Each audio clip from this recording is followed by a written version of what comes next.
Hello students, how are you? कैसे हैं आप लोग? अब तो बोर्ड का डेट शीट आ गया है और मैं उम्मीद करता हूं कि अब आप लोग जी जान से लग गए होंगे और लगना भी चाहिए। ठीक है। सबसे बड़ी बात यह है कि इस बार नीट, जेई मेंस, बोर्ड सब एक साथ होंगे, जो अभी डेट शीट वगैरह आ रहा है। तो इसमें अब हम लोगों को जो प्रिपरेशन करना होगा, रिवीजन करना होगा, सबके पॉइंट ऑफ व्यू से रिवीजन जो हम लोग करेंगे कि बोर्ड में बोर्ड भी होगा, उसमें नीट भी होगा, उसमें जेई मेंस भी होगा। ये सब को पॉइंट ऑफ व्यू से लेकर के हम लोग जो है ना कि थ्रू आउट अपना रिवीजन करेंगे। और मैं उम्मीद करता हूं, मैं कोशिश करूंगा, आप लोगों के साथ हूं कि अप टू अप्रैल 15 तक हम लोगों का टोटल एक बार अच्छी तरह से रिवीजन हो जाएगा। मैं डेली कोशिश करूंगा एक या दो वीडियो डालूं और आप लोग उसको एंजॉय कीजिए, आप अपना रिवीजन कीजिए और उससे ब्रशअप कीजिए, नई नई बातें आप सीखिए। अगर आप अभी तक अगर आपने इस चैनल को सब्सक्राइब नहीं किया है तो उसको सब्सक्राइब कीजिए। लेक्चर अगर आपको अच्छा लग रहा है तो आप इसको लाइक कीजिए। और जो लोग नए हैं उनसे तो मैं रिक्वेस्ट करूंगा कि प्लीज आप इसको लाइक करें और सब्सक्राइब करें। आज हम लोग जो अपना शुरू करेंगे लोग, ये होगा मेरा that is called electricity. Okay, आज हम लोग शुरू करेंगे, ये होगा मेरा इलेक्ट्रिसिटी। तो ये फर्स्ट चैप्टर है इलेक्ट्रिसिटी। तो बेसिकली इलेक्ट्रिसिटी क्या होता है, हम लोग कहेंगे it is that branch of physics in which we study about charge. Okay, it is that branch of physics in which we study about charge, कि हम लोग इसमें चार्ज के बारे में स्टडी करेंगे, कहेंगे स्टडी ऑफ चार्ज। ओके, और ये होल इलेक्ट्रिसिटी जो है, जब हम लोग इसको स्टडी करते हैं तो इसको हम लोग दो पार्ट्स में डिवाइड करेंगे। रिवीजन हम लोगों को करना है, थोड़ा सा क्विक करना होगा, तो हम लोग इसको दो पार्ट्स में डिवाइड करेंगे। एक होगा मेरा जब चार्ज रेस्ट में होगी, व्हेन चार्ज इन रेस्ट, और दूसरा हो जाएगा मेरा व्हेन चार्ज इन मोशन। ठीक है, जब चार्ज रेस्ट में होगी और चार्ज मोशन में होगी। तो चार्ज जब रेस्ट में होती है तो इसको हम लोग कहेंगे लोग that is called electrostatics. Okay, और यही चार्ज जब मोशन में होगा तो इसको हम लोग कहेंगे करंट इलेक्ट्रिसिटी, या हम लोग इसको इलेक्ट्रिक करंट कहेंगे। तो आज जो हम लोग का डिस्कस करेंगे यहाँ पे, जो हम लोगों का फर्स्ट जो चैप्टर होगा that is called electrostatics. Okay, तो इलेक्ट्रिसिटी कहने का मतलब ये नहीं हुआ, electricity is that branch of physics in which we study about charge. और चार्ज का जो है स्टडी करेंगे तो हम लोग इसको दो पार्ट्स में डिवाइड करते हैं। एक हो जाएगा चार्ज इन रेस्ट और दूसरा हो जाएगा मेरा चार्ज इन मोशन। तो आज हम लोग यहाँ पे शुरू करेंगे, वो होगा मेरा that is called electrostatics. Okay, charge in rest.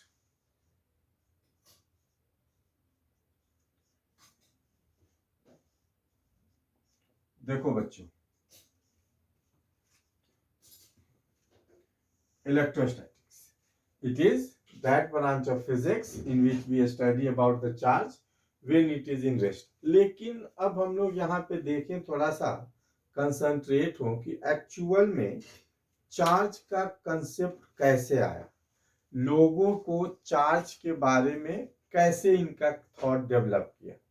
हम लोगों ने जस्ट इसके पहले वाले क्लास में हम लोगों ने किया था कि Newton's law of gravitation, Newton's law of gravitation.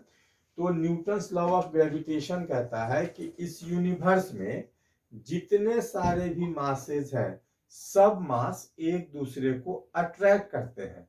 मास और मास के बीच में क्या होता है? अट्रैक्शन होता है। इसका मतलब ये हुआ कि अगर हम एक इलेक्ट्रॉन को दूसरे इलेक्ट्रॉन के पास लाएंगे तो according to gravitation they must attract each other.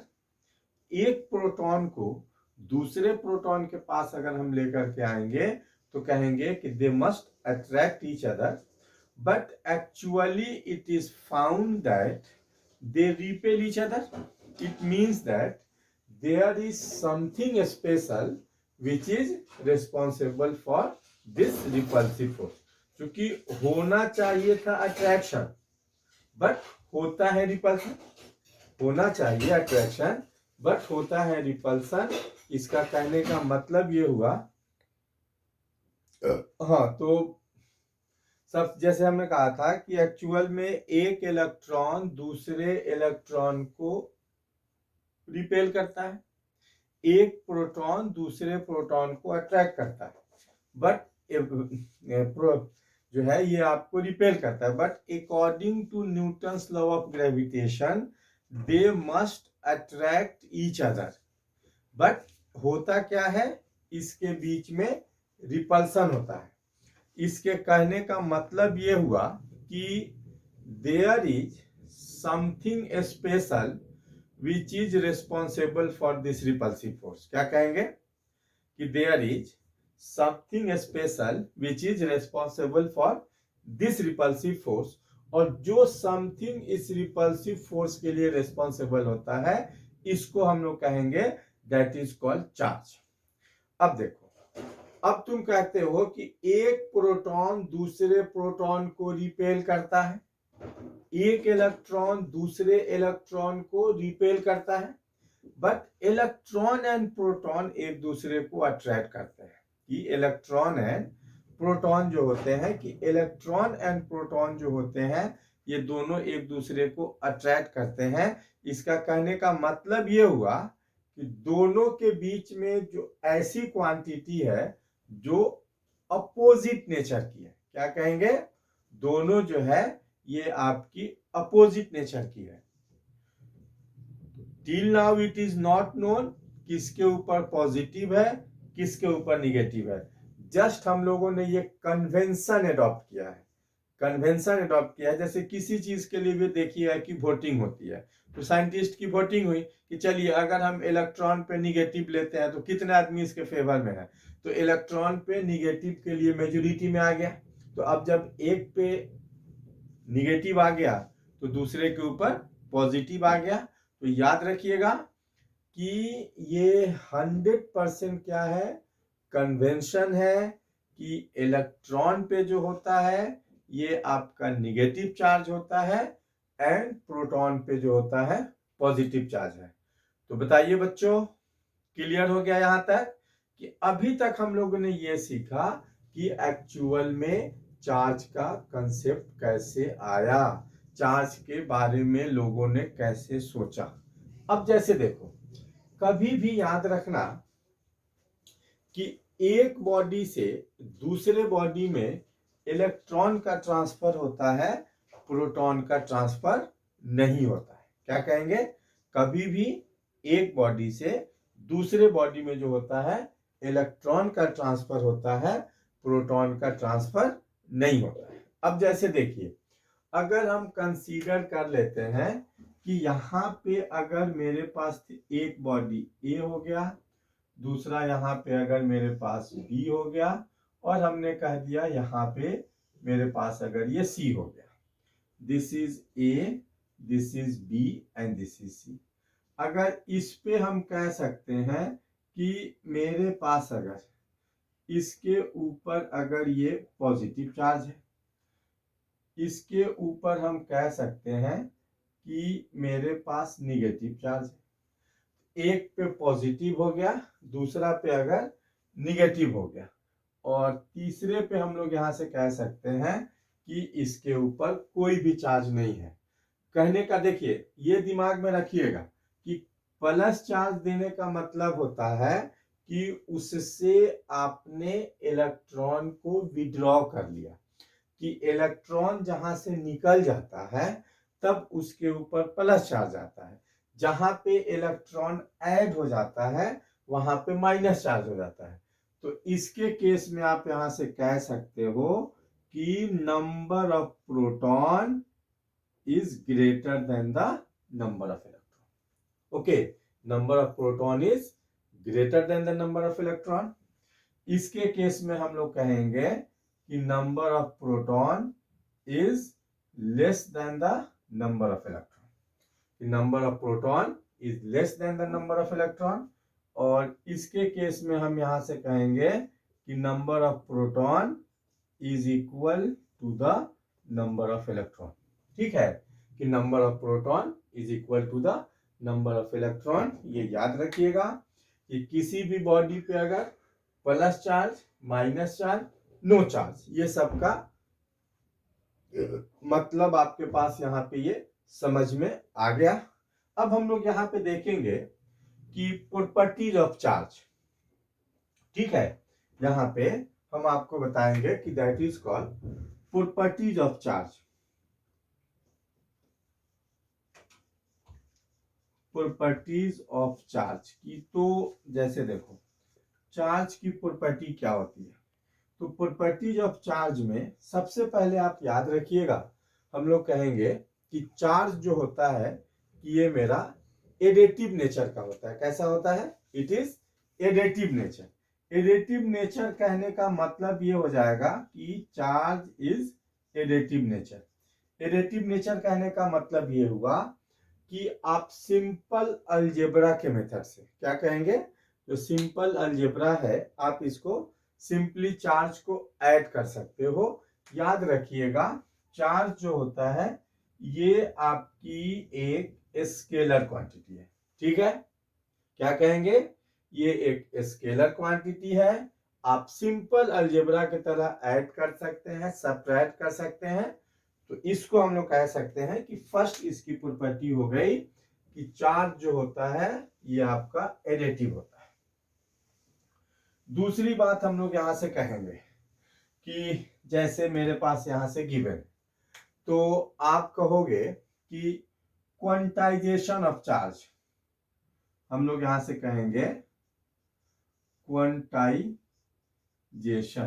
हम कहेंगे क्वांटाइजेशन ऑफ चार्ज। तो जैसे देखो क्वांटाइजेशन ऑफ चार्ज कहने का मतलब क्या हुआ, क्वांटाइजेशन। तो देखिए आपने डेफिनेशन में तो लर्न किया होगा आपकी सर, कभी भी चार्ज जो होता है एक बॉडी से दूसरे बॉडी में जो जाता है plus minus n into e का इंटीग्रल मल्टीपल होता है, जहां पे n को आप कहते हो एनी इंटीजर। ठीक है, plus minus n into e का इंटीग्रल मल्टीपल होगा, जहां पे हम लोग कहेंगे n जो हो जाएगा मेरा n इज एनी इंटीजर, कि n जो हो गया ये मेरा यहाँ पे एनी इंटीजर हो गया। ठीक है, n को हम लोग कहेंगे कि where n is any integer, तो plus minus n into e का इंटीग्रल मल्टीपल। देख इसका कहने का मतलब क्या हुआ कि कभी भी एक बॉडी से दूसरे बॉडी में अगर चार्ज जाएगा तो ये फ्रैक्शन में नहीं जाएगा, चार्ज जो है आपका पॉइंट में नहीं जाएगा, कभी भी एक चार्ज जाएगा, दो चार्ज जाएगा, इंटीग्रल फॉर्म में जाएगा।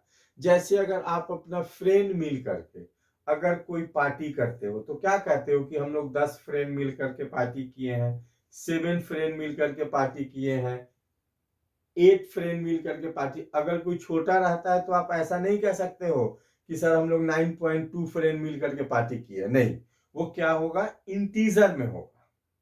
तो कभी भी एक बॉडी से दूसरे बॉडी में जो अगर जाता है तो वो आपका plus minus n into e का इंटीग्रल मल्टीपल होगा, कि इसके इंटीग्रल फॉर्म में जाता है। ठीक है, इलेक्ट्रॉन का आप कह सकते हो कि फ्रैक्शनल पार्ट एग्जिस्ट करता है, जो अभी हम लोगों के सिलेबस में नहीं है, उसको हम लोग क्वार्क कहेंगे। क्या कहेंगे, जैसे माइनस e/2 और माइनस 2e/3 ये एग्जिस्ट करता है, बट ये हम लोगों के सिलेबस में नहीं है। आप ये याद रखिएगा कि चार्ज जो होता है कि आपका क्वांटाइज्ड होगा, कि एक बॉडी से दूसरे बॉडी में कभी भी अगर चार्ज अगर आपका ट्रांसफर होता है, एक बॉडी से दूसरे बॉडी में अगर चार्ज अगर आपका जाएगा तो n इंटू ई का इंटीग्रल मल्टीपल होगा, कि एक इलेक्ट्रॉन जाएगा, दो इलेक्ट्रॉन जाएगा, तीन इलेक्ट्रॉन जाएगा, एंड सो ऑन। क्लियर हो गया बच्चों क्वांटाइजेशन का मतलब?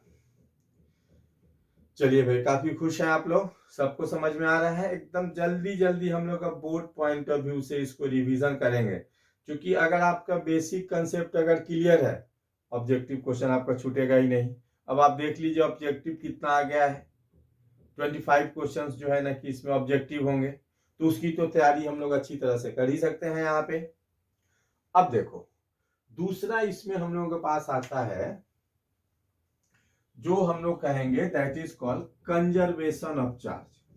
हम लोग कहेंगे लो कि कंजर्वेशन ऑफ चार्ज। तो देखो बच्चों, कंजर्वेशन ऑफ चार्ज कहने का मतलब क्या होता है? कंजर्वेशन ऑफ चार्ज कहने का मतलब ये हुआ, ये नहीं कि charge can neither be created nor be destroyed, it can be transfer from one form to another form. नहीं, कंजर्वेशन ऑफ चार्ज कहने का मतलब ये होता है कि अगर एक बॉडी से जितना चार्ज अगर आपका निकलेगा, दूसरे बॉडी पे सेम चार्ज जाकर के कन्वर्ज होता है।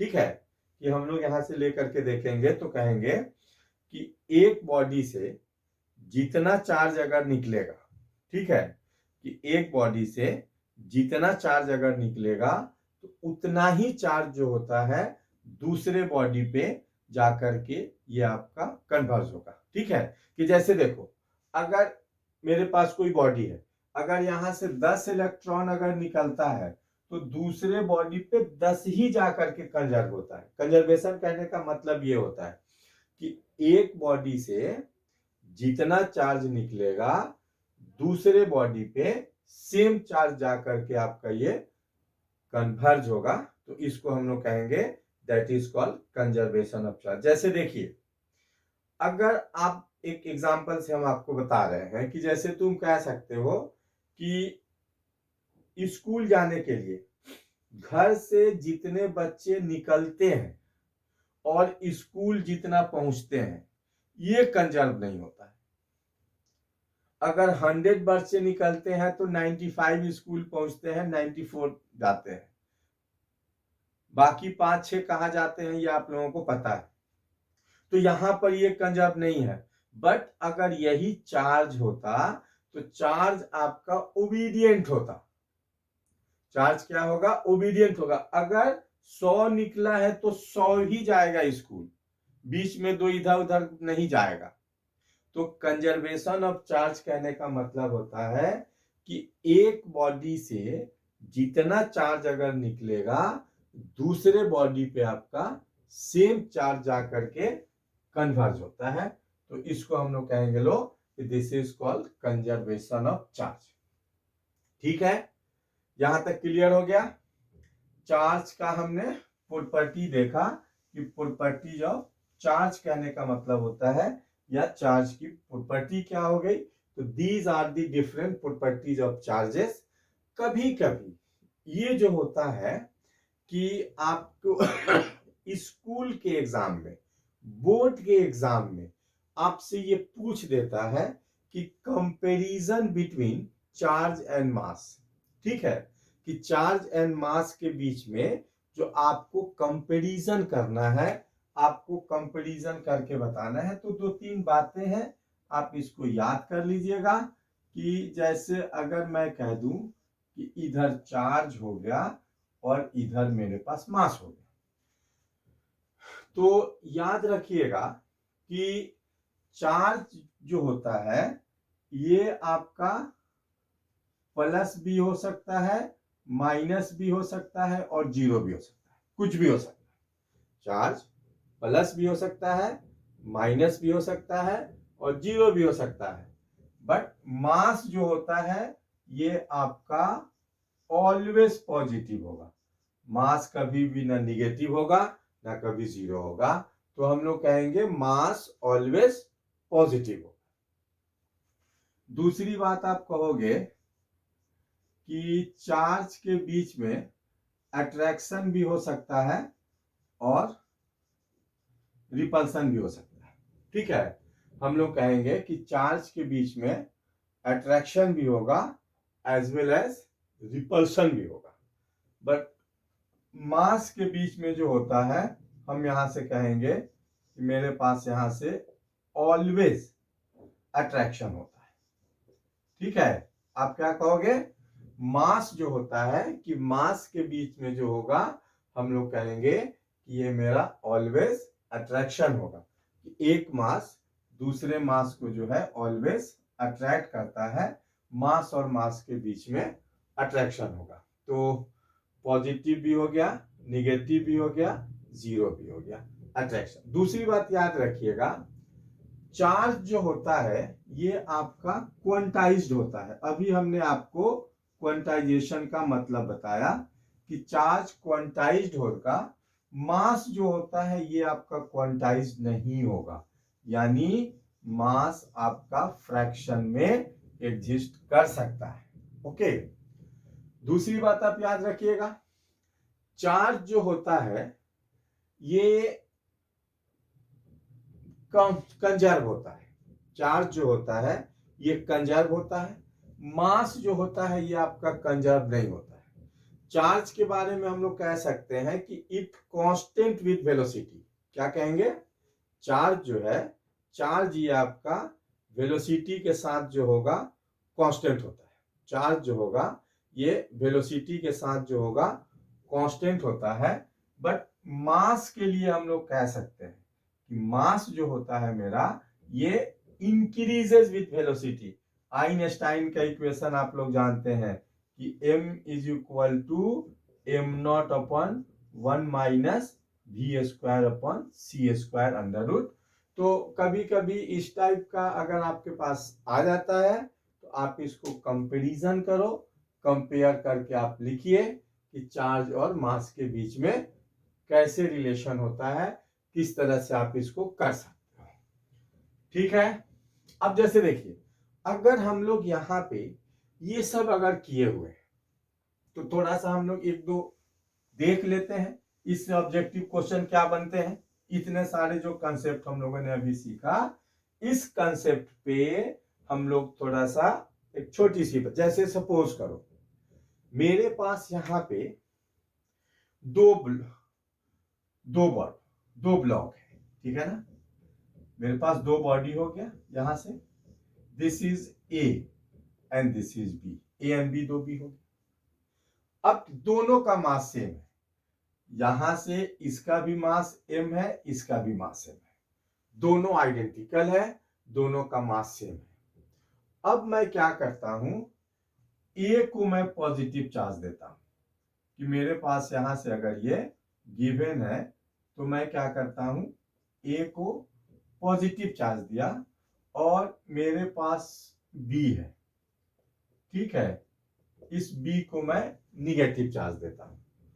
a को हमने पॉजिटिव चार्ज दिया और b जो है मेरे पास यहां से ये निगेटिव चार्ज हो गया, तो एक पॉजिटिव चार्ज हो गया, दूसरा मेरे पास यहां से निगेटिव चार्ज हो गया। तो a एंड b अगर, तो पहले दोनों का मास सेम था, जब हमने इसको प्लस और इसको माइनस दे दिया तो अब आप बताओ इस दोनों के मास के बीच में क्या रिलेशन होगा, ma is greater than mb होगा, ma is less than mb होगा, ma is equal to mb होगा, या कह सकते हैं कांट से। चार ऑप्शन हमने गिवन है, देखिए। हाँ, आप लोग एकदम सोच समझ करके आंसर दीजिएगा, जल्दी जल्दी नहीं, आप टाइम लीजिए, 2 मिनट का टाइम लीजिए, लेकिन आप इसको सोच समझ के बताइए। हाँ चलिए, हाँ काफी सारे आप लोगों के पास आ रहे हैं, ठीक है, सही है, ठीक है, देख रहे हैं। हाँ, तो मेजोरिटी हम देख रहे हैं कि इसके ऊपर आ रहा है, कुछ लोग इसको बोले हैं। चलिए भाई देखो, यहां पे जो ये जो बता रहे हैं लोग आंसर, जिनका ये मेजोरिटी है, हम कहेंगे कि अगर हम लोग ऐसा करें कि इसको अगर हम 50-50 यूज करें। 50-50 कहने का मतलब क्या होता है कि आप लोग केबीसी में देखते हैं कि दो गलत आंसर कट जाता है। तो अगर मैं यहां से दो गलत आंसर को हटा दूं, तब शायद आप लोगों को कुछ कंसंट्रेशन बढ़ जाएगा। हमने दो गलत आंसर को हटा दिया। अब देखिए, इसी में से कोई एक सही है, तो हाँ बताइए। ठीक है, हाँ एकदम सही कहा आपने, एकदम सही कहा। इनका कहना है कि sir this is correct. Okay, और इनका एक्सप्लेनेशन ये दे रहे हैं कि सर अभी आपने बताया है कि जब किसी भी बॉडी से आप इलेक्ट्रॉन वहां से निकल जाता है तो उसके ऊपर पॉजिटिव चार्ज आ जाता है। जब इलेक्ट्रॉन उसके पास आ जाता है तब इसके ऊपर निगेटिव चार्ज आ जाता है। इसका मतलब ये हुआ कि हमने ए से इलेक्ट्रॉन को विड्रॉ किया, बी में हमने इलेक्ट्रॉन को और ऐड किया। इसका कहने का मतलब ये होगा, हम लोग यहां से कह सकते हैं कि M B is greater than M A है। ये सही आंसर है। जो जो बताए थे उनके लिए क्लैपिंग होनी चाहिए। ठीक है, तो ये याद रखिएगा, ये आता है, ये 1 मार्क्स के क्वेश्चन में दे देगा और इस टाइप का ऑप्शन दे देगा, तो आप इसको याद रखिएगा। अब जैसे देखो,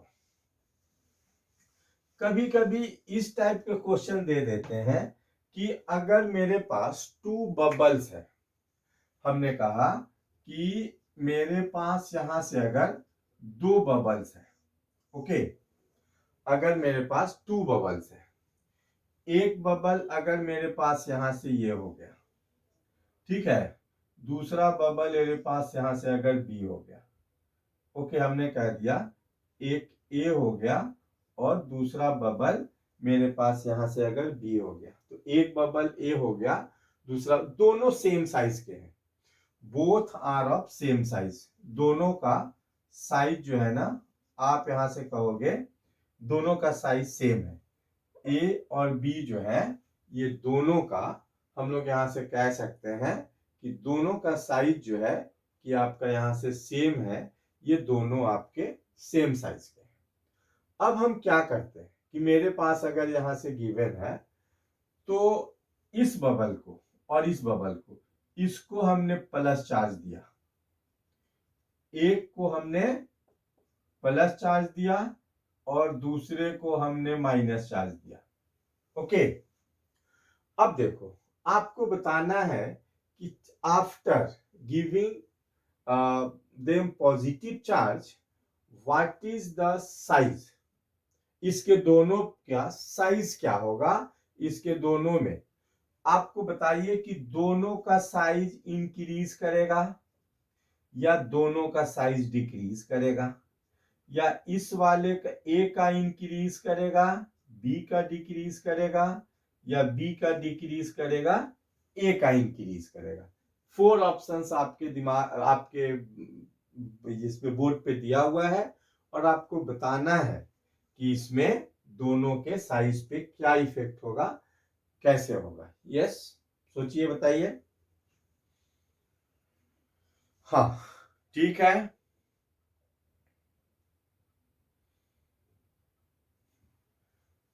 चलिए भाई, मेजोरिटी आ रहा है कि एक कुछ इस पे कह रहे हैं, कुछ इस पे कह रहे हैं लोग।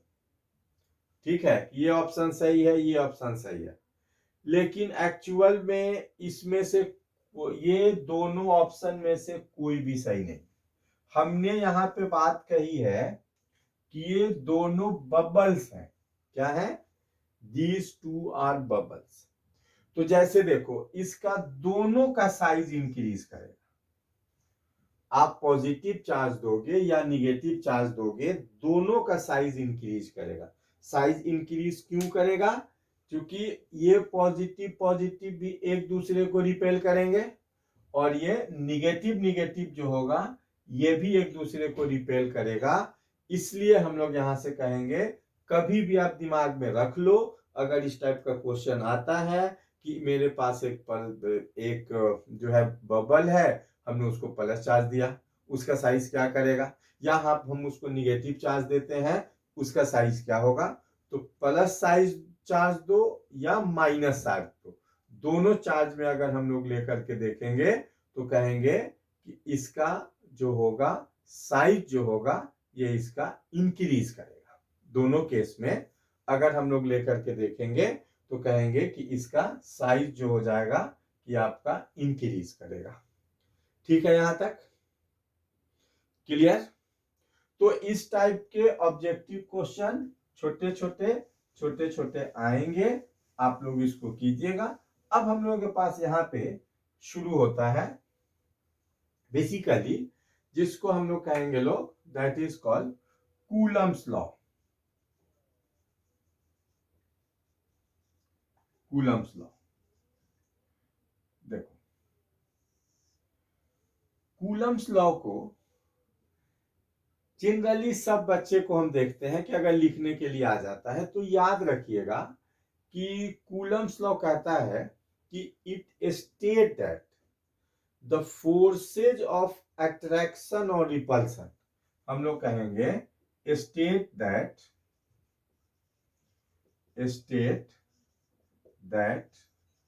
द फोर्सेज ऑफ अट्रैक्शन और repulsion,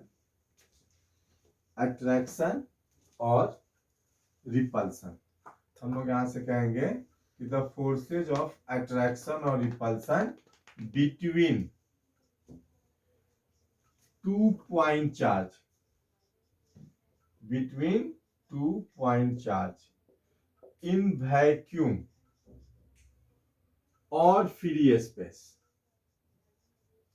is directly proportional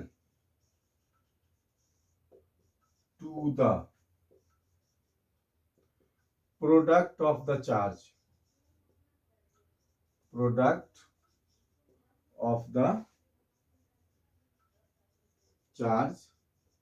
and inversely proportional to the square of the distance between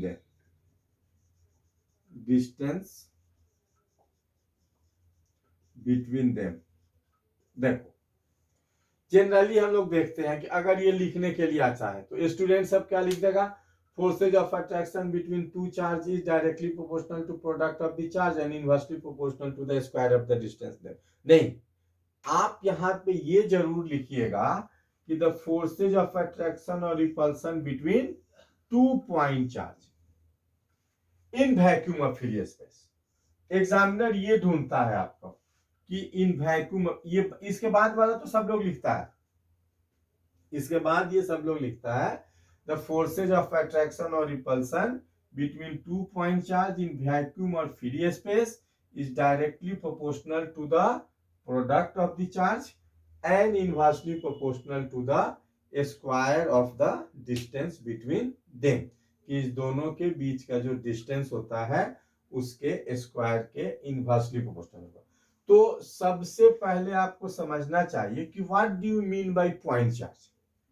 देखो पॉइंट चार्ज कहने का मतलब क्या होता है, तो देखो पॉइंट चार्ज कहने का मतलब ये नहीं होता है छोटा चार्ज, आप बड़े चार्ज को भी पॉइंट चार्ज कह सकते हो when it is at a large distance. कहने का मतलब ये हुआ कि जिस चार्ज को आप देख रहे हो और जहां से आप देख रहे हो, तो चार्ज का डायमेंशन अगर डिस्टेंस के रेस्पेक्ट में नेग्लिजिबल होगा, क्या कहेंगे,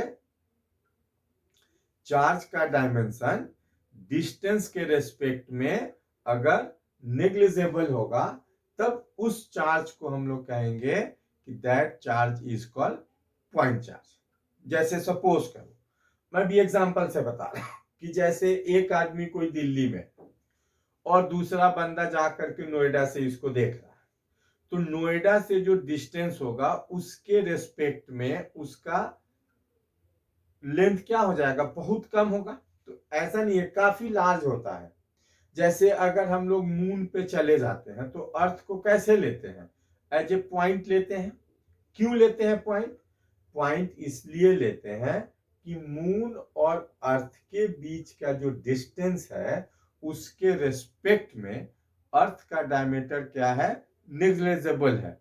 इसलिए हम लोग अर्थ को जो लेते हैं आपको एज ए पॉइंट लेते हैं। तो देखो, पॉइंट चार्ज कहने का मतलब ये नहीं होता है छोटा चार्ज।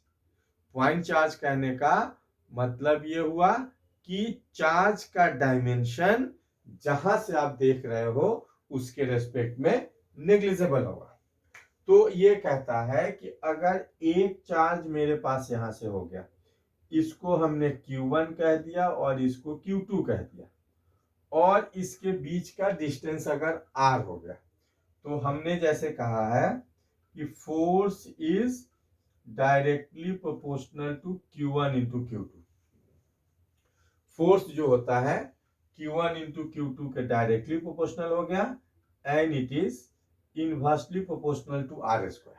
ठीक है, it is inversely proportional to R square. तो मैं कह सकता हूं कि F इज इक्वल टू हो जाएगा K Q1 Q2 अपन R स्क्वायर।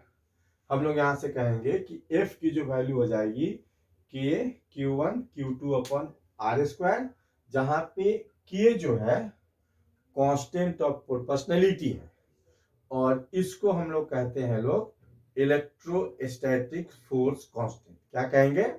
K जो है कांस्टेंट ऑफ प्रोपोर्शनलिटी है और इसको इलेक्ट्रोस्टैटिक फोर्स कांस्टेंट कहते हैं। K की जो वैल्यू होती है आप याद रखिएगा,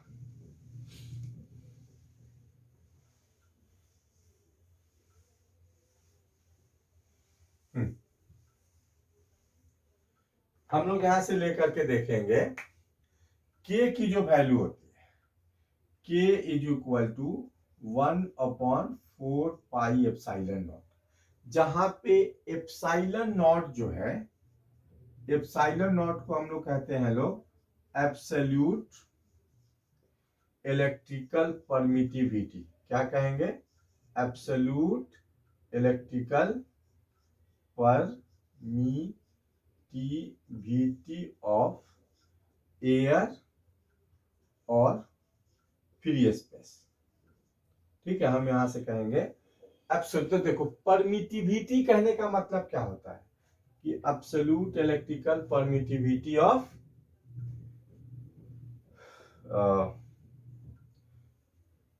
एयर और फ्री स्पेस। कहने का मतलब होता है कि वो कितने इलेक्ट्रिक लाइंस ऑफ फोर्सेस को परमिट कर सकता है, कितने वो इलेक्ट्रिक लाइंस ऑफ फोर्सेस को अलाउ कर सकता है। तो इसको हम लोग कहते हैं लोग, दिस इज कॉल्ड परमिटिविटी। तो अगर आप फोर्स इन एयर लिखिएगा तो ये आपके पास हो जाएगा 1/4πε0 Q1 इंटू Q2 अपन R स्क्वायर। तो देखो, यहां से एक बहुत ही बेसिक क्वेश्चन बनता है कि यूनिट ऑफ एप्सिलॉन नॉट, ये याद रखिएगा, this is very important question. ये जेईई मेंस में भी आता है, नीट में भी आता है, और आपके स्कूल का तो ऑब्जेक्टिव में ये तो फेवरेट है ही, फेवरेट है ही, काफी आता है ये। तो याद रखिएगा कि यूनिट ऑफ एप्सिलॉन नॉट, तो यूनिट ऑफ एप्सिलॉन नॉट की यूनिट होती है, हम लोग यहां से कहेंगे लोग कि पर न्यूटन पर मीटर स्क्वायर कूलम स्क्वायर, इसकी unit. This is very important question. मैं बार बार आप लोगों को रिपीट कर रहा हूं कि याद कर लीजिएगा। ये आता है कि एप्सिलॉन नॉट की यूनिट होती है पर न्यूटन पर मीटर स्क्वायर कूलम स्क्वायर। अगर आप इसका डायमेंशन लिख लोगे तो कहोगे कि इसका डायमेंशन हो जाता है m-1 L-3 T⁴ A²। Okay, m-1 L-3 T⁴ A² हो जाएगा। तो दिस इज द डायमेंशन। ये दोनों याद रखिएगा। अगर आपको डायमेंशन आता है लिखने तो सही बात है, नहीं तो लिखनी कोई बड़ी बात नहीं है। आप कह सकते हो कि न्यूटन का होता है mLt-2 whole to the power -1, ये हो जाएगा। मीटर स्क्वायर है तो आपके पास L-2 हो गया, इंटू चार्ज का होता है A इंटू टी स्क्वायर। तो जब आप इसको सिंप्लीफाई कर लोगे तो सिंप्लीफाई करने के बाद आपके पास यहां से आ जाएगा m-1 L-3 t to the power 4 A square. तो इस तरह से लेकर के हम लोग यहाँ पे इसके डायमेंशनल एनालिसिस से, डायमेंशन से हम लोग इसको फाइंड कर सकते हैं। यहाँ से ये गिवन होगा, याद रखिएगा कि एप्सिलॉन नॉट की ये वैल्यू होती है, ये इसका डायमेंशन होता है। ठीक है यहां तक। अब देखो, तो यहां तक अगर हम लोग इसको कर लेते हैं तो आज हमने सिंपल आपको बताया कूलम्स लॉ। कूलम्स लॉ क्या होता है, इसके बाद हम लोग देखेंगे एक होता है रिलेटिव परमिटिविटी। रिलेटिव परमिटिविटी कहने का मतलब होता है कि permittivity of medium to the permittivity of, okay, relative permittivity. हम यहां पे आएंगे रिलेटिव परमिटिविटी। इसको अगर हम लोग एप्सिलॉन आर लिखेंगे और it is also called dielectric constant. तो याद रखिएगा कि रिलेटिव परमिटिविटी जो हो जाती है permittivity of medium upon permittivity of air.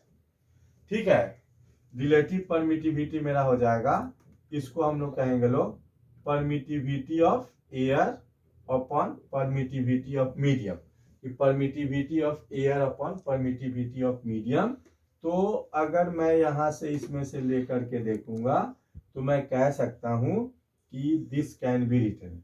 तो देखो, रिलेटिव परमिटिविटी की कोई भी यूनिट नहीं होगी because it is the ratio of two same quantity.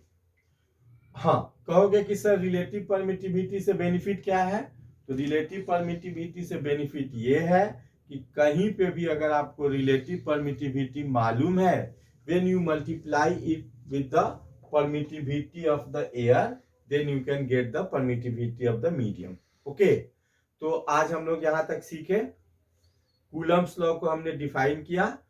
इसके नेक्स्ट वीडियो में, नेक्स्ट क्लास में हम लोग इसमें देखेंगे कि कूलम्स लॉ का अब थोड़ा सा उसका एप्लीकेशंस देखेंगे, वेक्टर फॉर्म क्या होते हैं। तो अभी तक जिन्होंने इसको लाइक नहीं किया है प्लीज आप इसको लाइक कर दीजिए।